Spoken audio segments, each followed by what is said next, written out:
Okay, so the last little video here, we're going to talk about the breast and how we produce breast milk. We talked about that a little bit with our loads here,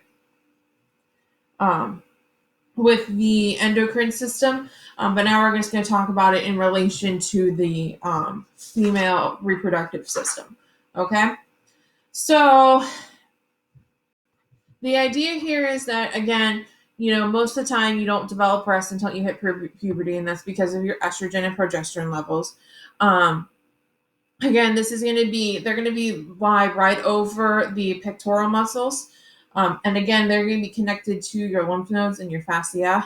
The breast size is mostly determined by the amount of fat. So if you actually, contrary to popular belief, unless you're actually breastfeeding, your breast size is mostly just determined by fat. And if you have more fat cells, you're going to increase in breast size.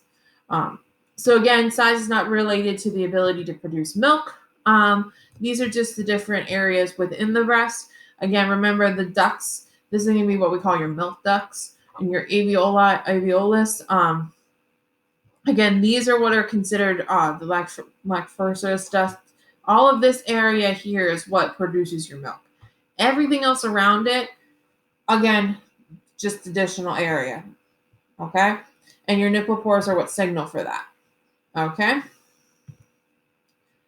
So the idea here is that within that you have the alveolus of the mammary glands. So that's going to be found within your ducts. Again, your ductal or your ducts. And the idea here is that you have this calcium or breast milk. And you have some myoepithelial cells, and you have what you call your milk secreting epithelial cells. Again, your milk is created from your calcium levels, and allowing for you to be able to secrete those is going to be based off of your hormone levels. Okay. So what indicates that? Well, that's going to be the Laffer's ducts. Essentially, what they do is they're located right along your nipple area. And when your child goes ahead and latches properly, we hope they do it properly, but latches properly to your nipple, it's going to stimulate your Laffer's ducts and sinuses to start secreting milk, and for them to be able to go through the nipple and eventually to the baby. Now, remember, this is going to be based off of certain things. But we'll talk about certain hormones, but we'll talk about those in a minute. So remember, there's going to be, we have the structure. It's going to be consist of several lobes, basically separated by connective tissue. These lobes are essentially your milk ducts, and they have little pouches of milk secreting cells. All of these basically go into this Laffer's duct. From each lobe converges towards the nipple. You have some suspensory ligaments that help support the breast. I mean, obviously you have, hopefully you wear a bra, but the reason why your breasts aren't, down to the floor or anything like that is because of these sensory suspensory ligaments. And then these nipples are surrounded by what we call this brown area called the areola. Okay. So the major function of the breast is lactation. Most of the time, whenever you're talking about this, and realistically, you're only really lactating for whenever you have a child. You're not going to be, you're not going to hit puberty and suddenly start lactating. There's a lot of things that go into lactation that prevent that from happening. So your function is going to be having your mammary glands is lactation. So the idea here is that you have hormone. You have essentially when you're going through and you're pregnant, you're going to start getting these your ovarian hormones are going to start getting your breast ready to start secreting milk. So this is going to come mostly from the placenta, and it's going to cut off once you get rid of the placenta. So during childbirth, you get rid of the placenta. So once you've shed that, you're going to cut off that major source of estrogen. So that's why typically they want you to latch within the first hour or so after the baby is born, because this starts to stimulate your prolactin, and it more stimulate your oxytocin as well. So prolactin stimulates your lactation. And remember, prolactin comes from your anterior pituitary gland. Okay?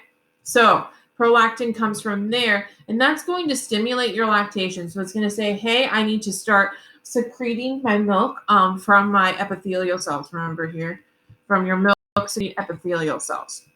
Okay? You already got them prepared because your ovarian hormones did that for you.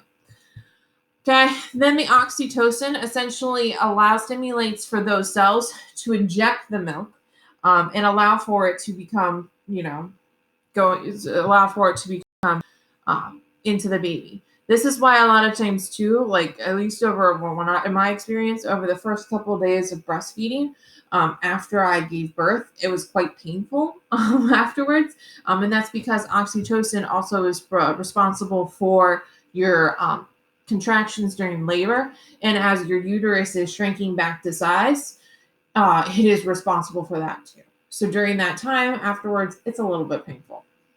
Okay. So again, the suckling that's going to occur stimulates the anterior pituitary gland to secrete prolactin, and this just starts to allow for you to secrete milk. Then what also it does is it stimulates the posterior pituitary gland to secrete oxytocin, which stimulates the breast to be able to inject milk into the ducts, which the infant can then suck it up. Okay? So some advantages of using breast milk, obviously the biggest one that most people talk about is one, it's a lot cheaper than buying formula. So that's one good thing.